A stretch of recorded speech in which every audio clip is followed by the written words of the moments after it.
Support for This American Life comes from Rocket Mortgage by Quicken Loans. Rocket Mortgage's completely online process lets you get a custom mortgage solution wherever and whenever you want. Check out Rocket Mortgage at quickenloans.com/American. I don't know when I got this idea that a captain's log would be pretty interesting to read. Probably it was from watching Star Trek as a kid. You know, they do that whole captain's log stardate thing.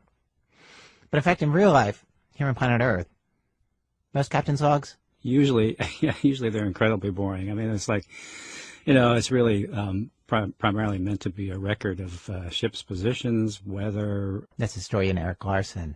He ran into this when he was writing a book about this hurricane that destroyed the city of Galveston in 1900. He thought that ships at sea might have interesting observations about the formation of this historic weather event, this storm. So he looked at lots of ships' logs.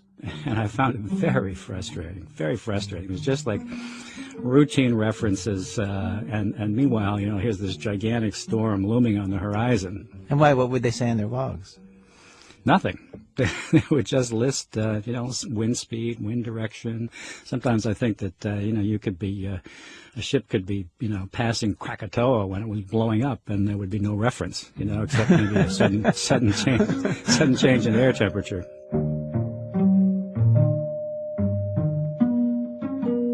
A ship's log does record anything unusual that happens on the ship itself, any damage to the ship. But really, it's about legal and administrative responsibilities. If cargo's damaged, insurers are going to need a record, that kind of thing. Which is why this one captain's log that Larson found really stood out. He was researching the sinking of the Lusitania for his book Dead Wake, and he got his hands on the captain's log for the U-boat that sunk the Lusitania in 1915. The prose is businesslike and direct, just like most logs, even in translation from the German. But this captain just includes way more stuff, like way more detail, than other logs that Larson had read. When Captain Walter Schwieger spots the Lusitania at 2:20 submarine time, he notes 4 funnels and 2 masts. Starboard ahead, coming from south-southwest, it's steered towards Galley Head, which is a maritime landmark there in the Irish Sea. Ship is made out to be a large passenger steamer. Then, he says, submerged to a depth of 11 meters and at full speed, took a course converging. So far, very matter of fact. Very matter of fact. Now, what's important to know here as well is that, meanwhile, what's happening aboard his submarine is total chaos. He's doing a fast dive, which, depending on conditions, sometimes involved having members of the crew race to the bow, run to the front of the submarine to add ballast. To add that extra weight. Yes. So he's doing this very fast dive. There's chaos aboard the submarine. There's a lot of energy, a lot of excitement. That human drama doesn't make it into the log, even this one. 2:35 p.m. submarine time, the ship that he's chasing turns starboard towards a town called Queenstown. He runs at the ship at high speed, which Larson says was actually not very fast at all. 3:10 p.m. submarine time, the log says he takes a clean bow shot at a distance of 700 meters. He names the kind of torpedo he uses and the depth adjustment he makes, the angle. Torpedo hits starboard side right behind the bridge. There it is. That's the actual firing of the torpedo and the attack. Yeah. Then, though, he starts in with a fairly elaborate, at least for a German submarine commander, narrative. He's watching this now through his periscope. An unusually strong explosion or detonation takes place with a very strong explosive cloud. The cloud reaches far beyond the front funnel. The explosion of the torpedo must have been accompanied by a second one, parentheses, boiler or coal or powder, question mark. The superstructure right above the point of the impact and the bridge are torn asunder. Fire breaks out, and the smoke envelops the high bridge. The ship stops. He's incorrect there, by the way. The ship continued at 18 knots because its engines were knocked out, and you need engines in order to stop a ship. The ship stops immediately and heels over to starboard very quickly. He says, immersing simultaneously at the bow. Great confusion ensues on board. The boats are made clear, and some of them are lowered to the water. He means like the lifeboats there. Yes, the lifeboats. In doing so, some must have lost their heads. Some boats, full to the capacity, are lowered, touch the water with either stem or stern first, and founder immediately. What's actually happening is they're filling with water, capsizing, sinking. It is a grisly scene. People throwing themselves off the ship into the water and getting sucked underneath the sinking vessel. People getting crushed by the lifeboats. 1,198 died. Captain Schwieger watches through his periscope, and he can't actually hear anything. What he's seeing is like this terrible silent movie. 3:25 p.m. submarine time in the log. As it seems as if the steamer will keep above water only a short time, we dived to a depth of 24 meters and ran out to sea. Now what he means there is he doesn't have to hang around and fire another torpedo.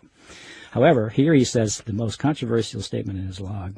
It would have been impossible for me anyhow to fire a second torpedo into this crushing crowd of humanity trying to save their lives. It would have been impossible for me to fire a second torpedo into this crushing crowd of humanity trying to save their lives. This sentence is controversial because he's never like this anywhere else in the log. Never sympathetic to his enemies this way. He never expresses feelings like this in this log that's going to be read, by his superior officers. Why say this? I don't know what to think. I would like to think that this captain had that level of remorse, right? And that he acknowledged it right there at the time. I don't think so. My money is on a post-patrol revision that he may have added that after the fact, after everybody recognized how much the world had been repulsed by this attack on men, women, and children on an unarmed passenger ship. But if you think about it, even this, it doesn't totally add up. Like, okay, sure, the rest of the world was horrified by the sinking of the Lusitania, but Schwieger lived in Germany, where this was celebrated. A huge victory. Did he want to change the log because he thought, okay, maybe they would actually lose the war? And he worried about how this was going to look? Did he just not want this to be his legacy? How he'd be talked about 100 years later, as, I'm doing right this second. Well, today on our program, we bring you captain's logs of various sorts. For every story in today's show, we found a terse, business-like record of some kind of some event in the past. Some of these are historic events. Some of them are small and personal. And what we're going to do is we're going to go back and reconstruct what really happened, which is way more complicated and emotional than the logs. From WBEZ Chicago, it's This American Life. I'm Ira Glass. Stay with us, mateys.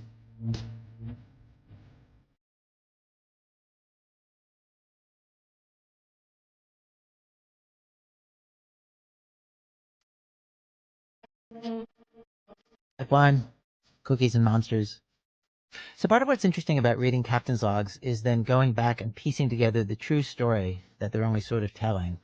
And that is what P.J. Vogt does in this next story. He starts picking something apart and asking questions, and he ends up somewhere very different from where he starts. Here's P.J. I've got a friend, let's call him Dale. Dale has a Gmail address that's pretty generic, like dsmith@gmail.com. And people with email addresses like these get a lot of emails that just aren't meant for them, like email wrong numbers. And this happens to him all the time. Last time I saw him, he just got an email written completely in Spanish from a kid somewhere asking if he could turn in some work late. Dale's a nice guy, but he likes to play pranks. He likes to mess with people. So he answers the emails. Here's one he got a while back. I think it started off, "Hey ladies, to all Calgary area district commissioners and district cookie advisors." And then it started talking about how they had a bunch of stale cookies that they didn't know what to do with, and we got to move them off the shelves. And if they're past the expiration date, then we can't use them in the next cookie campaign. The emails continue, and Dale learns that the world of professional cookie advising, it's surprisingly bureaucratic. At the top, there's a national cookie advisor, but beneath her, there are provincial cookie advisors who report up, and then beneath them, there are district cookie advisors. Dale has no idea what's going on here, but he decides the best thing he could do would be to reply with an intentionally stupid email, detailing a bunch of asinine solutions to the stale cookie problem. He suggests the advisors Sharpie over the expiration dates on the packages. He suggests they eat all the stale cookies themselves. In my mind, I was thinking, no one's gonna believe this. This is what a stupid email to write to somebody. Who would hire a person with suggestions like these? Cynthia, who's the Calgary area cookie advisor, responds to Dale's email with complete polite cheerfulness. She sends him a cookie freshness calculator to help him sort his stale cookies from his fresh cookies. So Dale responds with even stupider messages. He was trying to make it more obvious that he was just kidding. I said, "What's the status on the cookies? Yar, me so hungry," with a picture of Cookie Monster.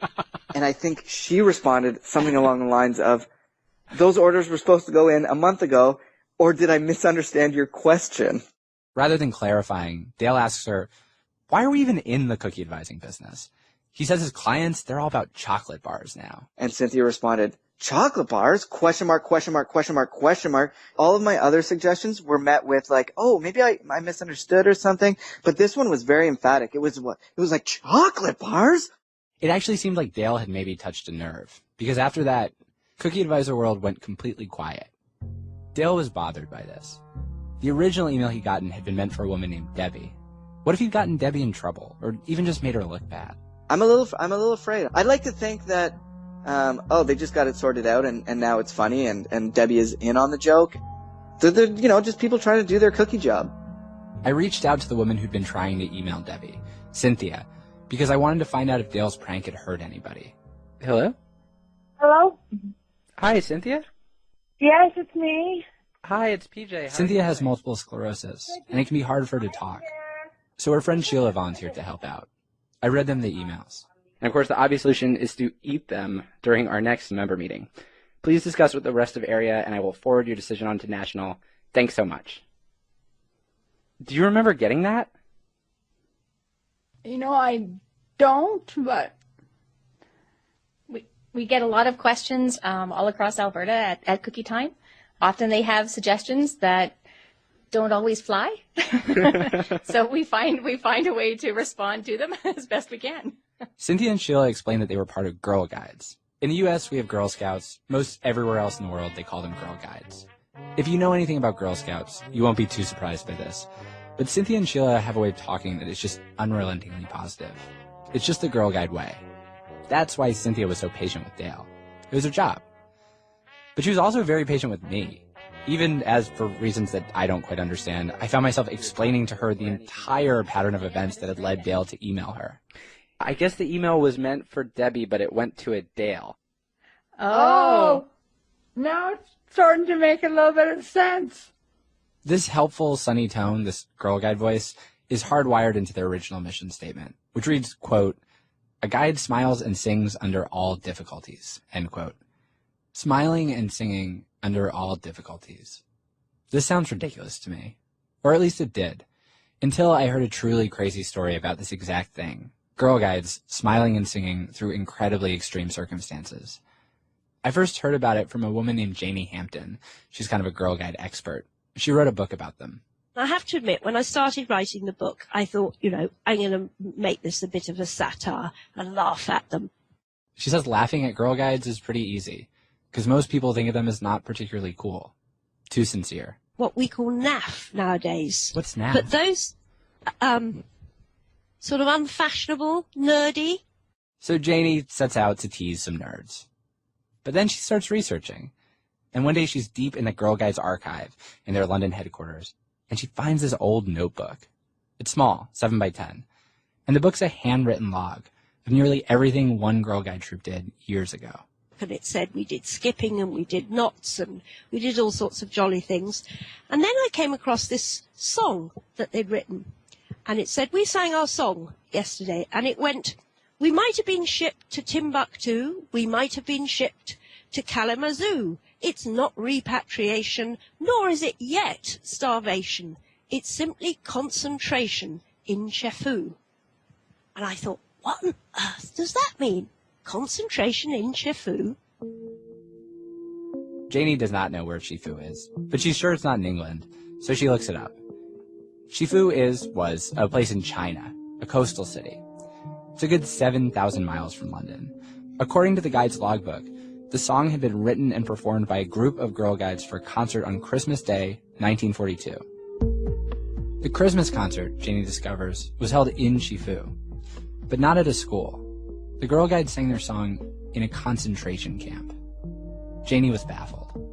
Why would a concentration camp in China have a singing Girl Guide troupe? So Janie starts digging, and she finds someone who was there, an actual witness born in China, who ended up in the same camp as these Girl Guides, this Belgian guy. Leopold Pander, 74 years old. The problem is, it turns out he has absolutely no memory of his time there. I tried to remember something, but nothing comes back to me. Nothing. Except for this nightmare he used to have when he was a kid. At the time, it hadn't made sense to him, but later, he thought it must have taken place at the camp. What was the dream that you would have? Well, I'm there in the hot sun, the blue sky, it's a brown slope, it's a brown earth, and there are big stones next to myself, dirty earth, and people running all over the place. Are there sounds? No sound, absolutely no sound. Somebody picks me up, and then I wake up. That's all I remember. That dream came back very often.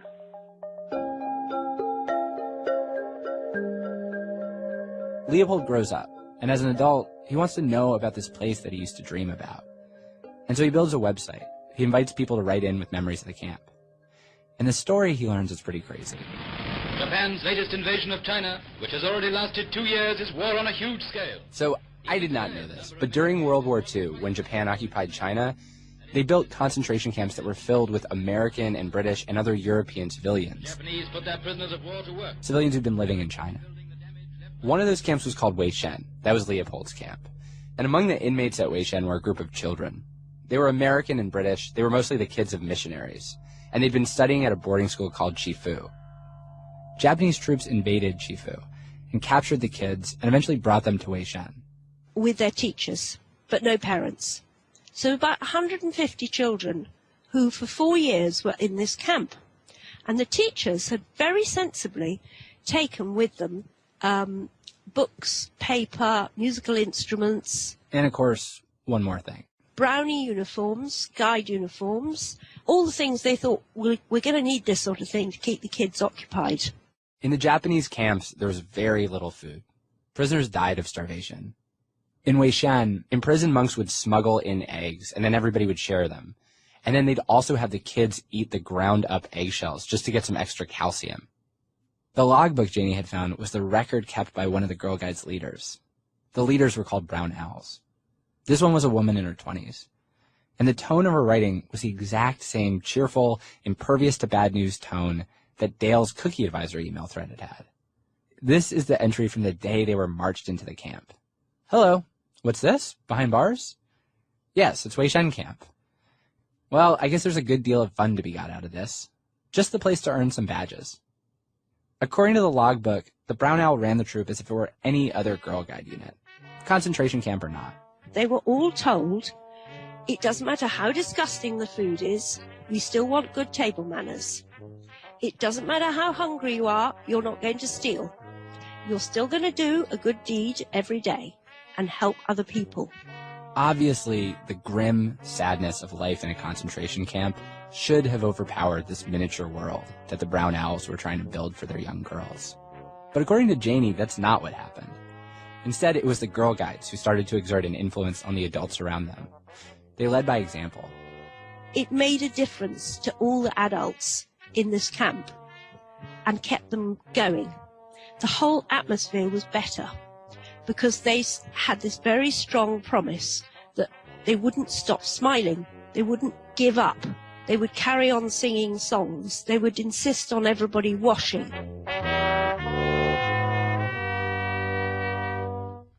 This is the point where I wondered, was this true? I didn't think that anybody was necessarily lying to me. I just thought probably the Brown Owl had left the bad stuff out of her logbook. I figured she'd put the best possible spin on an awful situation. That's what Girl Guides do, right? Oh, and the door's open. Oh, hello. Come on in. Hi. Fortunately, there's a woman who's still alive and remembers Weishen. Her name is Mary Previty. She lives in New Jersey. I visit her with my producer, Fia Benin. Oh, by the way, can I pour you some tea? I am so bad about this. Oh, no. I get so busy talking that Mary Previty is a small, beautiful, 82-year-old woman. She's also one of the happiest people I've ever met. I don't know if anybody I've interviewed has ever fully broken into song unprompted. Mary did. 7 times. Also, unlike Leopold, Mary has a phenomenal memory. She told me about the day that Japanese troops arrived at her boarding school. The day after Pearl Harbor was attacked, the Japanese showed up on the doorstep of our school. They put seals with Japanese writing on everything, the tables, the chairs, the pianos, the desks, everything belonged to the great Emperor of Japan. And then they put armbands on us. Everyone had to wear an armband, A for American, B for British, whatever our nationality was. The girls were eventually transferred into Weishen. Mary became a concentration camp girl guide. This was over 70 years ago, but when Mary talks about the camp, she sounds like she's still there, like she's 12 years old again. She said this story about the brown owls insisting on good table manners. Absolutely true. So you're eating some kind of glop out of maybe boiled animal grain, because gaoliang is a broom corn that the Chinese feed to their animals, was often what they fed us. And you're eating it out of a soap dish or a tin can. And here comes Miss Stark up behind us, one of our teachers. Mary Taylor, do not slouch over your food while you are eating. Do not talk while you have food in your mouth. And there are not two sets of manners, one set of manners for the princesses in Buckingham Palace and another set of manners for the Weixian concentration camp. Mary was separated from her parents, unsure of when she'd be released, surrounded by attack dogs and men with guns.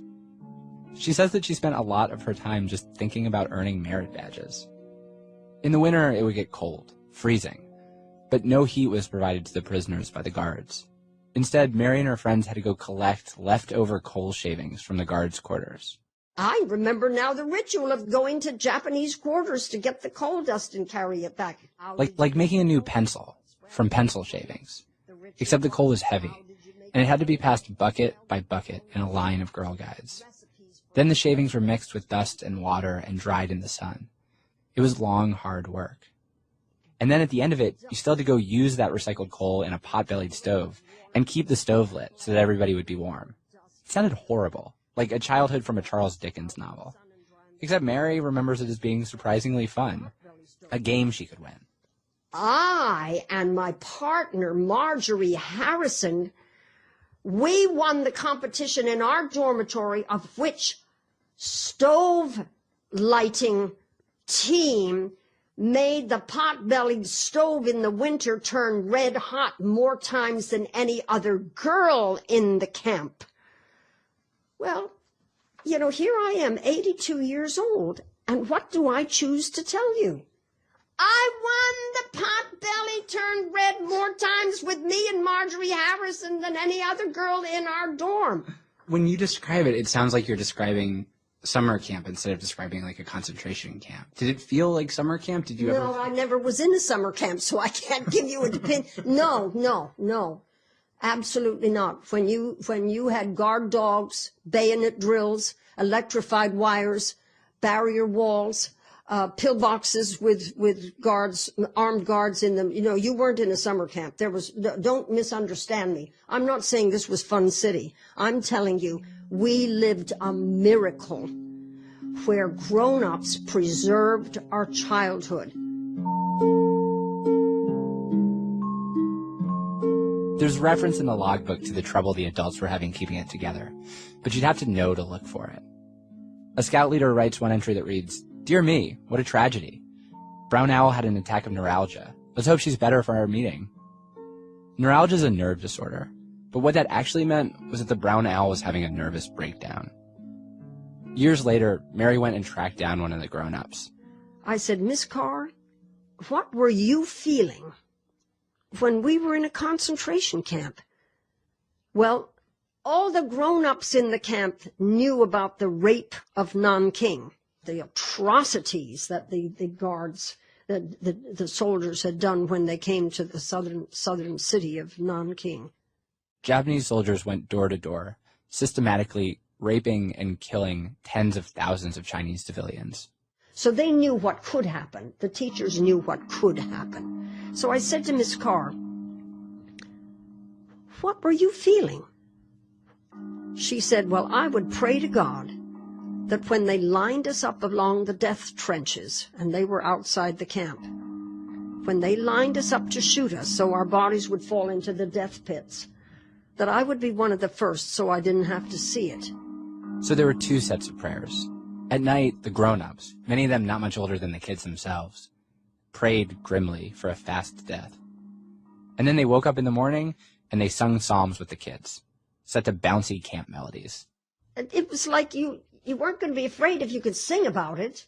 We would sing, day is done, gone the sun, From the sea, from the hills, from the sky, all is well, safely rest. God is nigh. How can you be afraid when you're singing about all is well, safely rest, God is nigh? How could you be afraid of that?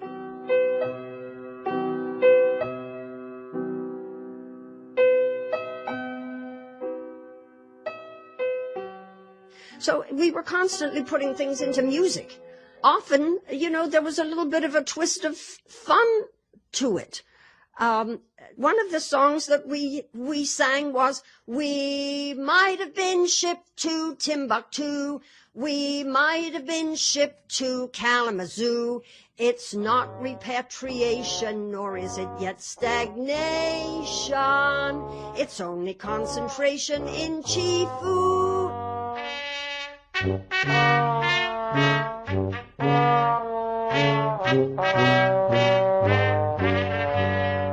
There probably aren't many places on Earth where you have less reason to be cheerful than a concentration camp.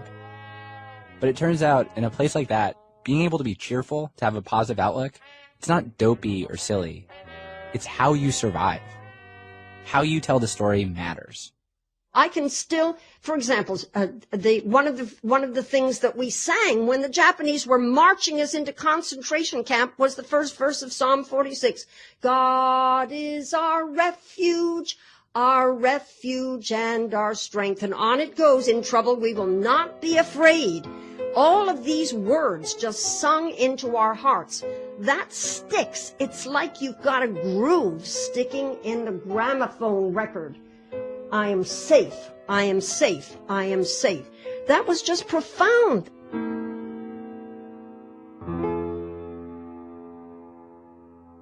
The first Chifu brownies warded off despair for 4 years, until finally, on August 17th, 1945, they were rescued. It was a windy day. Mary remembers the American plane flying low over the camp. And then the parachutes falling from the sky. All I knew was I was running to find whoever was that was dropping out of the sky beyond the barrier walls. I'm there in the hot sun, the blue sky, it's a brown slope, it's a brown earth. And the people went berserk. People running all over the place. People were crying, screaming, dancing. Somebody picks me up, and then I wake up. Leopold says that the nightmare that used to haunt him is just his memory of that day, of being a 4-year-old, lost and wandering around a riot of freed concentration camp survivors. Most of the people who were there on Liberation Day are now dead. One of the dormitories at Weishen's a memorial, but mostly this place exists as a footnote in some books, on a website designed by a Belgian man, and in the memories of the remaining survivors. It's a half-disappeared world with a strong pull on the people who do still remember it. A couple weeks ago at the grocery store, I watched a gang of brownie scouts rush down the pet food aisle. They had their uniforms on, covered in merit badges for public speaking and backyard astronomy. They were happy and safe in their own world, 1,000,000 miles from Weishen. I wondered if they knew what they might be capable of. PJ Vogt. He's the co-host of the podcast Reply All, where the story came from, and which I am a big fan of. It is one of the best new podcasts out there. You can subscribe to Reply All on iTunes or wherever you get your podcasts. The girl guide in that story, Mary Previty, has spent the last 20 years tracking down the soldiers who rescued her, and she's meeting the final one on her list in China next week. Coming up, Aziz Ansari thinks you do not know how to text, and when he makes the case, I have to say, I think you're going to believe him. That's in a minute from Chicago Public Radio when our program continues. Support for This American Life comes from Rocket Mortgage by Quicken Loans. Rocket Mortgage brings home financing into the 21st century with a completely online process that's fast, easy, and convenient. Using your phone or tablet, you can safely share your bank statements and pay stubs without having to dig through piles of paperwork. It just takes a few minutes to get a custom mortgage solution on your terms, wherever and whenever you want.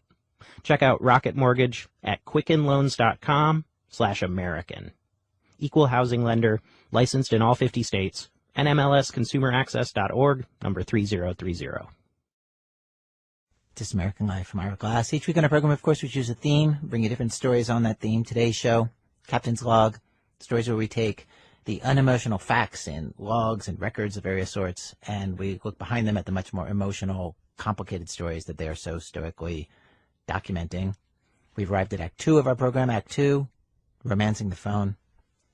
Recently, my wife and I, we were texting some things to each other that were so intense that at the end she suggested we just delete all of our texts that we had ever written to each other ever. And it wasn't like we thought that anybody else was going to see our texts.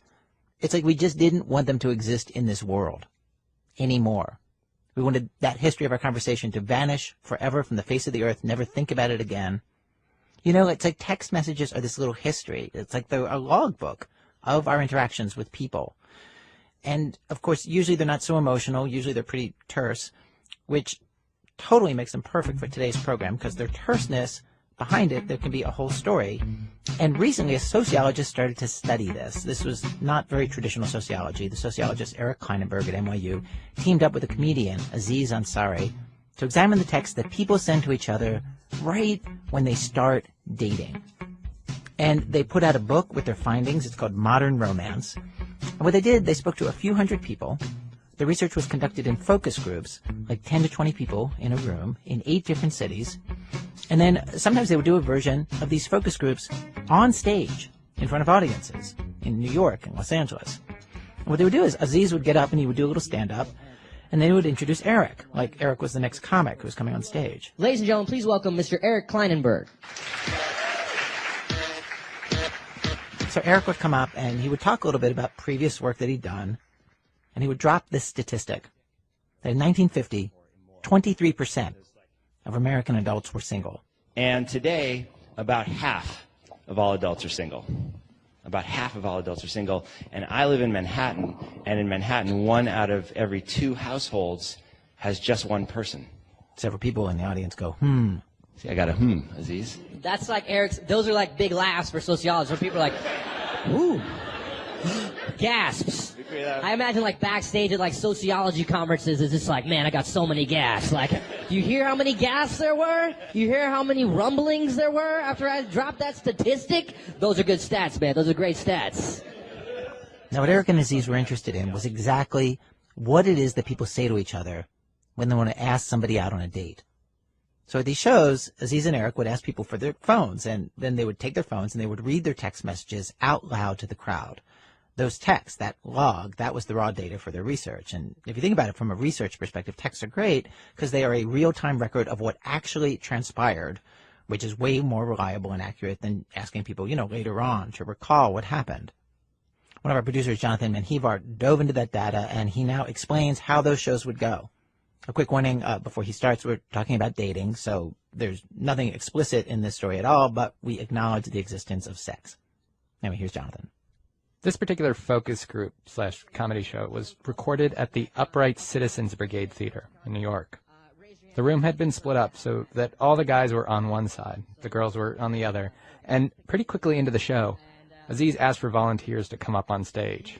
He and Eric specifically wanted guys who had recently made first contact with a woman they were interested in.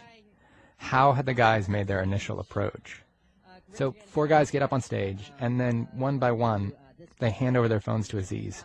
Pull up your text message exchange with these women, and what we want you to do is scroll to the very first message you sent to the women. Aziz starts reading texts, and the first guy, he'd been set up by his boss, not over text, but over email. The email was sent to both him and his potential date. And it just said, cocktails, go get some. So this guy emailed the woman. You said, hey, Jared, that's his boss, sure has a way of setting things up, ... LOL. Would love to get a drink. When is it good for you, early next week or following Thanksgiving? My number is blah, blah, blah. By the way, if that is an easier way of communicating. And then she texted you, correct? A week later, everyone's like, that, why'd you do that? So, okay. So she said, hey, Zach, ! It's Colette, Jared's friend. I'm so sorry. I completely lost track of your email and forgot to respond, but No one believes her. How many people don't believe that she really lost track? No hands go up. That's insane. There's not one person that believes that someone could lose track of something anymore. Okay, so she said, sorry, I lost track of your email and forgot to respond, but I'd love to grab a drink if you're free this week. And then, so she wrote that on Friday at 12:45. So the guy wrote back, Hey, Colette, ... would love to get a drink, ... Wednesday works well for me, ... How about you? ? Okay. So Aziz moves on to guy number 2, because what's about to happen is that we're going to hear all of their initial attempts, and then the women in the audience are going to vote on who did it best. Guy number 2 met a woman on the train one night. The next morning, he sent a message. This is what he said. Hey, Audrey, this is Joe. Nice meeting you real quick last night. How are you? ? So that's his first message. And then... Moving on to guy number 3, he had met a woman at an NYU alumni event. And then you wrote a message a few days later, and this is 2 messages, okay? You said, hey there, how did your Thanksgiving feast turn out? ? Here's a shot of the spread I put together. I'd say it came out all right. Smiley face. Yo. I know it's tiny, but I promise it looks delicious. Guy number 4 got someone's number at a wedding. She left the wedding, and then not long after, he texted her. Was this like a, hey, this is my number type text? Or, okay, so you say, what's up, it's Theo. And then, that's the voice your text has. And then she said, hey, nothing much, just, hey, NM, just heading back home, how's the party going? And then you said a few minutes later, it's fine, you left too early, ha ha. This was like, I thought we were boning tonight. Was that like what you were really thinking? Like, we could have just, So then the next night you send her the equivalent of your first contact, if you will, and you say, it was cool meeting you last night. I'll be back in Cali in 2 weeks for winter break. We should hang out sometime. Ha ha. It wasn't necessarily a Young Jeezy ha ha. It was just a ha ha. So, 4 guys. Which one did this best? Aziz and Eric turned to the women in the audience. Why don't we see which one you guys like the most? Just the women in the audience. Clap if your favorite is this. So the clear winner, the guy who wrote about Thanksgiving. Hey there, how'd your Thanksgiving feast turn out? Here's a shot of the spread I put together. But could we find out from someone here, like, what is so good about that text? Like, if you voted for that text, raise your hand. And a woman in the audience who's a little off mic says, it gets the conversation going. You asked a question, and he said something about his Thanksgiving, and it made you want to comment on it. Okay, anybody else? It was personal, another woman says. He remembered what you talked about. Personal, remember what you talked about. You guys taking notes over there about that? Same time, we kind of need to know what didn't work out so well with the text. What did you not like about... But yeah, you're all the way in the back. The woman in the back doesn't like the what's up guy who met someone at a wedding and texted her after she left. In fact, no one liked that text. It got 0 claps. The woman says, it sounded like he just wanted to have sex. He's saying, I don't live here, but I'm going to be back. Let's hang out. But I don't want to talk to you till then. What do you mean? Why do you think he doesn't want to talk to her till then? He would have asked a question. Does anyone else feel like that?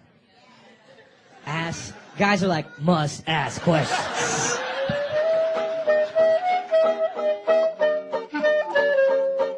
Other than asking questions, Aziz and Eric have some very clear advice about the kinds of text their research shows works when you're trying to ask someone out. Number 1, invite the person to something specific at a specific time. 2, say something that refers back to an earlier conversation you had, so it's clear you were listening. And 3, say something funny.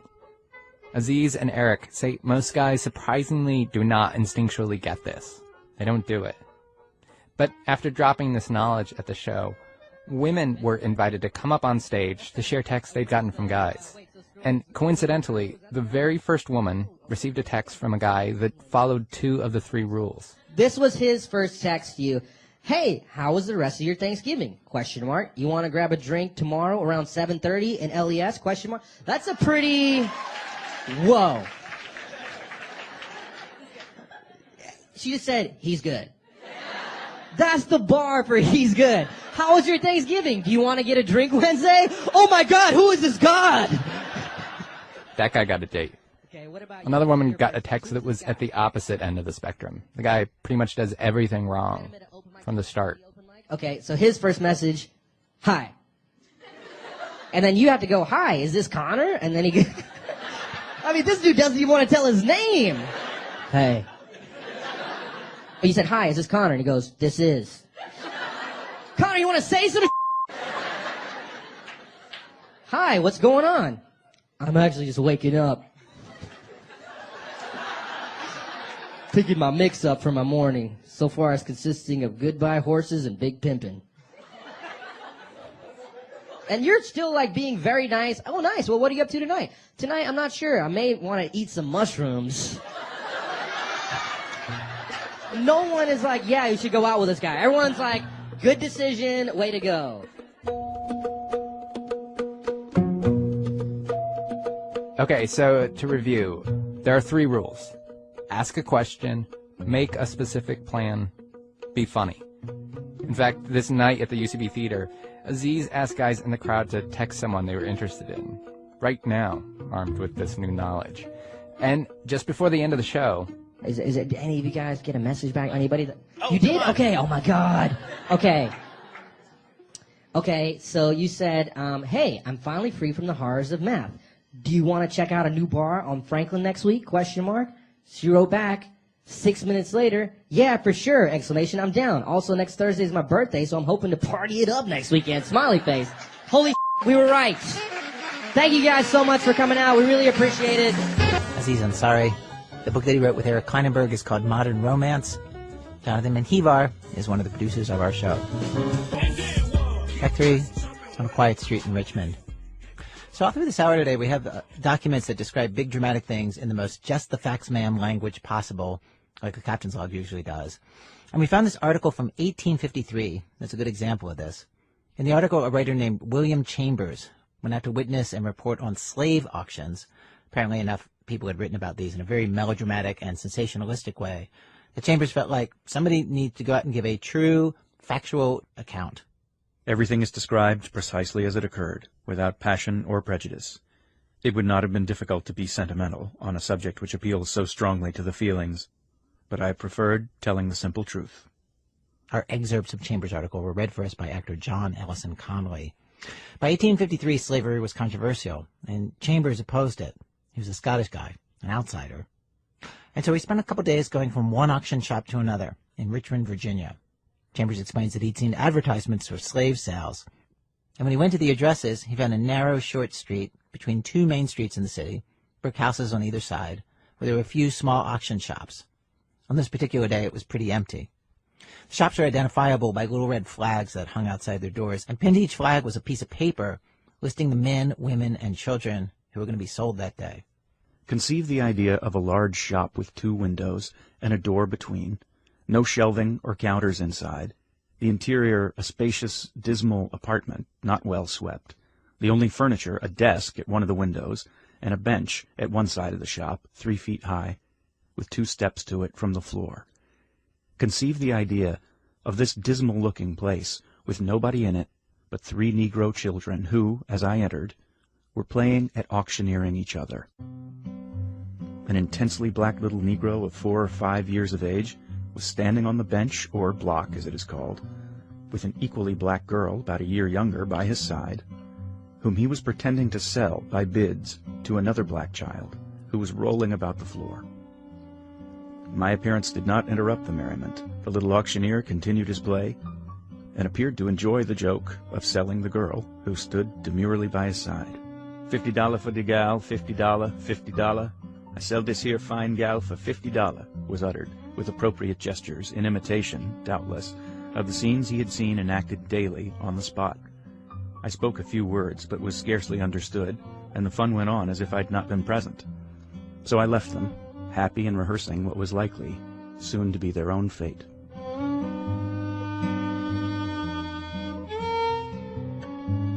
At 9:30 a.m. at another store, Chambers is approached by a salesman and asked if he's there to buy a slave. Chambers explains that he is not. He's simply there to witness the sales and gather information, which seems fine with the salesman. A lanky man sits down next to Chambers, wearing what Chambers calls a wide-awake hat, which is a hat with a kind of low, round crown and a wide brim. Looking towards the door, I observed the subjects of sale, the man and boy indicated by the paper on the red flag, enter together, whence, as the day was chilly, they edged themselves towards the fire in the corner where I was seated. I was now between the two parties, the white man on the right and the old and young Negro on the left, and I waited to see what would take place. The sight of the Negroes at once attracted the attention of Wide Awake. He kept keenly eyeing the pair as if to see what they were good for. Under this searching gaze the man and boy were a little abashed, but said nothing. Their appearance had little of the repulsiveness we are apt to associate with the idea of slaves. They were dressed in a gray woolen coat, pants, and waistcoat, colored cotton neckcloths, clean shirts, coarse woolen stockings, and stout shoes. Moved by a sudden impulse, Wide Awake left his seat and, rounding the back of my chair, began to grasp at the man's arms, as if to feel their muscular capacity. He then examined his hands and fingers, and last of all, told him to open his mouth and show his teeth, which he did in a submissive manner. Having finished these examinations, Wide Awake resumed his seat. I asked the elder Negro what was his age. He said he did not know. I next inquired how old the boy was. He said he was 7 years of age. On asking the man if the boy was his son, he said he was not. He was his cousin. Chambers and the man that he calls Wide Awake wait around for a while for the auction to start, and then get tired of waiting, and they leave the shop to check out another one further up the street. Here, according to the announcement on the paper stuck to the flag, there were to be sold a woman and 3 children, a young woman, 3 men, a middle-aged woman, and a little boy. Already a crowd had met. A few were seated near a fire on the right-hand side, and others stood round an iron stove in the middle of the apartment.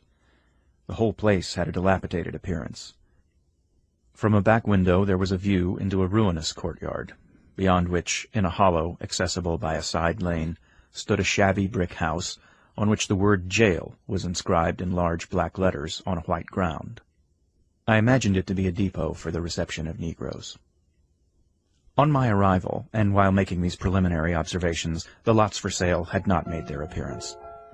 In about 5 minutes afterwards they were ushered in, one after the other, under the charge of a mulatto who seemed to act as a principal assistant. I saw no whips, chains, or any other engine of force, nor did such appear to be required. All the lots took their seats on 2 long forms near the stove. None showed any signs of resistance, nor did anyone utter a word. Their manner was that of perfect humility and resignation.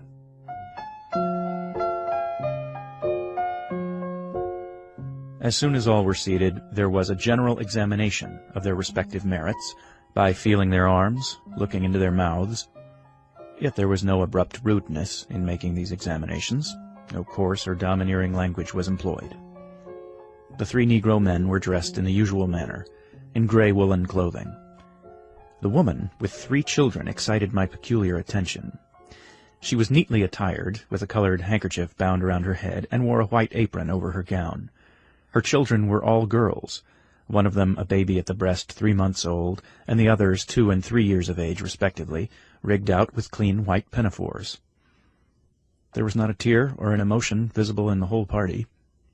Everything seemed to be considered as a matter of course, and the change of owners was possibly looked forward to with as much indifference as ordinary hired servants anticipate a removal from one employer to another.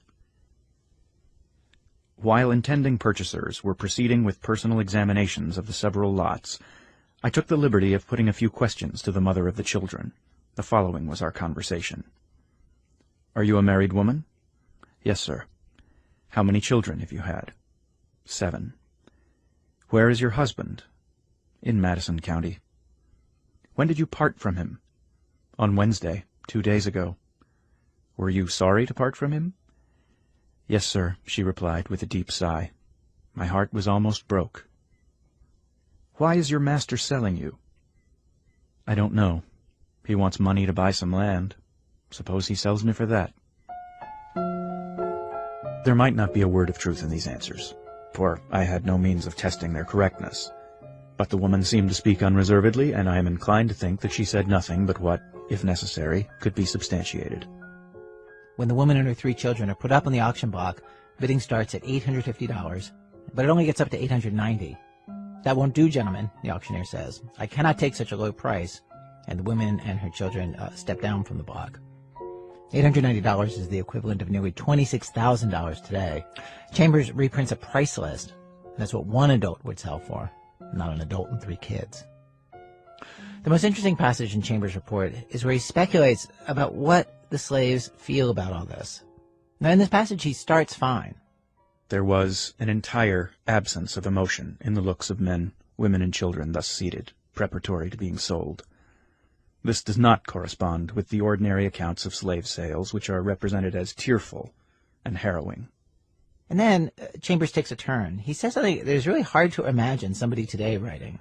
My belief is that none of the parties felt deeply on the subject, or at least that any distress they experienced was but momentary, soon passed away and was forgotten. One of my reasons for this opinion rests on a trifling incident which occurred. While waiting for the commencement of the sale, one of the gentlemen present amused himself with a pointer dog, which, at command, stood on its hind legs and took pieces of bread from his pocket. These tricks greatly entertained the row of Negroes, old and young, and the poor woman, whose heart 3 minutes before was almost broken, now laughed as heartily as anyone. Today, this just seems wrong-headed. Of course you could be deeply affected by something you're going through and still, laugh at a dog doing tricks. Like, of course, any of us can contain both those things at the same time. It's weird that Chambers doesn't see that. A scholar who's written about Chambers told me that Chambers was actually not a keen observer of people in his writing. He doesn't do much character observation when he writes. So it's possible he just was not super perceptive about people's feelings. But also, when you read more of Chambers, it's clear he thinks that white people are superior to black people. He wrote, quote, "A black man is only a kind of man. He stands upright on 2 legs, has hands to work, wears clothes, can cook his food, a point not reached by monkeys," Chambers writes. Perhaps, Chambers says, there's something wrong with his craniological development, which I guess he means not as smart. So he went on a mission to document the reality of slavery for his readers. He was that enlightened, he was that against it, but that was as far as he went. On his visit to Richmond, he was not able to see the people in front of him for what they really were, which was, of course, exactly the same as him.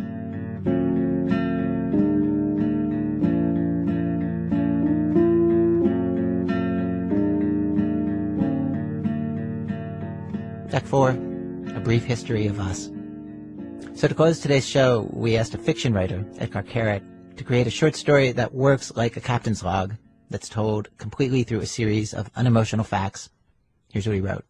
It's read for us by actress Sue Scott.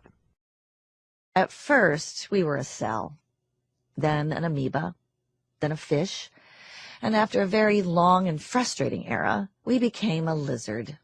That was the era when, as we recall, the earth felt soft and unsteady beneath our feet, so we climbed a tree. Up there in the treetops, we felt secure. At some point, we climbed down and started walking upright and speaking. And as soon as we began speaking, we just couldn't stop. After that, we watched a lot of TV. It was a fantastic era. We always laughed in the wrong places, and people stared and said, "What's so funny?" And we didn't even bother answering.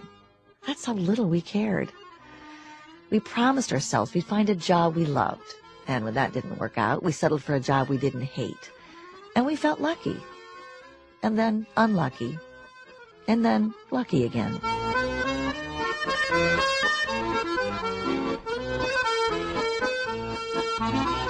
And suddenly, our parents were dying.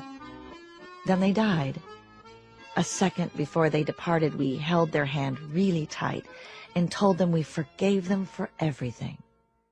Everything. And our voice broke when we said that because we weren't convinced we were telling the truth, and we were afraid they could sense it. Less than a year after that, our son was born. And he also climbed a tree and felt secure up there. And he came down at some point, too, and went off to college. Then we were left alone, and it started getting cold. Not like the other time, eons ago, when we hid in burrows and peered out while the dinosaurs froze to death, but still depressingly cold. So we went to a drama workshop, because our friends said it would do us good. They gave us a series of improv exercises, and in the first one we poisoned each other, and in the second one we cheated on each other, and in the third one, the instructor, who spoke English with a heavy, indistinct accent, said, "Now switch partners." And within seconds, it wasn't us anymore. The new man who was my partner said, "Let's do a sketch where you're a baby, and I give birth to you, and nurse you and protect you from all evil." And I said, "Sure, why not?" But by the time he'd finished giving birth to me and nursing me and protecting me from all evil, our time was up. And the instructor with a strange accent asked if the exercise had made any primal memory surface. And I said it hadn't, because I didn't want to admit that it had brought back warm primordial memories from millions of years ago, from before we even emerged from the water. Afterwards, at home, we got into an argument over something really dumb and had the biggest fight we'd ever had since we were created. We yelled and cried and broke things, the kind of things that if you'd asked us a day earlier, we'd have told you were unbreakable. Then we packed our stuff up in a suitcase and shoved whatever didn't fit in the suitcase into plastic grocery bags. And we dragged all that behind us like homeless people to the apartment where a very wealthy friend of ours lived, and he put a sheet out on his plush sofa for us. The friend told us that it might seem like the end of the world now, but by morning all the rage and hurt feelings would melt away and everything would look different. And we said no. Something had been broken. Something had been torn apart. Something we would never be able to mend or forgive. The friend lit an imported slim cigarette and said, "Okay, maybe so, but can I just ask, why do you keep talking in the plural?" Instead of answering, I just looked around and realized I was alone. Truly, completely alone. Scott, reading a story by Etgar Keret. Etgar's latest book is a memoir called The 7 Good Years. His story was translated from Hebrew by Jessica Cohn.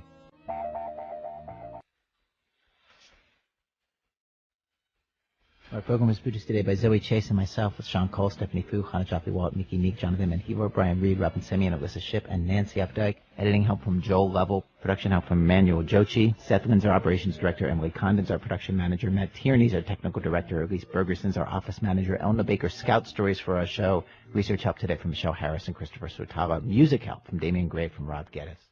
Special thanks today to Kevin Miller, John Dickerson, Aileen Fife, Theo Bennon, Tim Howard, Maida Harris Campbell, Tammy Proctor, Captain Nicholas Cooper, Bill Barker, Andy Chase, and Genevieve Lemoyne. Breakmaster Cylinder did piano scoring for PJ Vote's story. Michael Leonhardt arranged, and then he and Dan Levine performed the little horn number in that story. Our website, thisamericanlife.org. This American Life is delivered to public radio stations by PRX, the Public Radio Exchange. Support for This American Life comes from Lagunitas Brewing Company, committed to keeping the pub in public radio by offering curious ales and lagers for those who appreciate hearing and telling great stories. Learn more at lagunitas.com. Thanks as always to our program's co-founder, Mr. Troy Malatia. You know, he donated blood this week, and when it was all over, I don't know, he told me he was really feeling out of sorts. I said, "What's the status on the cookies? Yar, me so hungry." I'm Ira Glass, back next week with more stories of This American Life. Next week on the podcast of This American Life, a bunch of us from our staff went to refugee camps all over Greece, and we found people falling in love, kids mad at their parents for dragging them to Europe, women doing their laundry in a baseball stadium locker room, and wild pigs. Over there, you see, this is a handmade trap. A trap for the wild pigs. And what is it, a dumpster? Yes. That's next week on the podcast on your local public radio station.